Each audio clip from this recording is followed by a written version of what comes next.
ng panalo dito ng Team JMX, Sir Gab. Yep. Kumbaga, sobrang one-sided, no? Yung nagiging situation natin dito ngayon sa, sa Team JMX Boss Choco, no? So, Team Chinits, di ko expect nun na magiging ganito yung, kala ko magiging close fight yung matches natin dito. So, mukhang pagod na ata yung Team Chinits dito, men. Dire-diretso yung laro nila kanina sa upper bracket eh. Oo.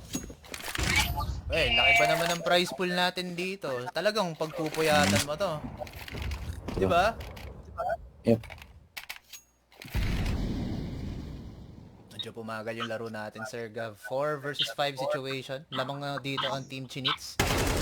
Joke lang. Nakakuha na isa dito si Lucifer. Pero babawian dito ni Chinits ang kanyang tropa. Lucifer has been exorcised. Pero ang Team JMX ay naglalakad patungo dito sa ating A-site. Naku po, nag-jump shot kaso hindi basketball. Natapilok dito si Tokoki. Headshot sa mukha from Ian. Gets the 1 versus 2 situation. Ian 40 goes down. At si Gmel na lang ang natitira.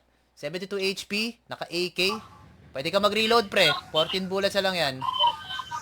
Mas may tao dito sa aircore. Medyo mainit. At ayun na nga. Patay ang dalawa dito kay Gmel, Rebel Boy at Chinits.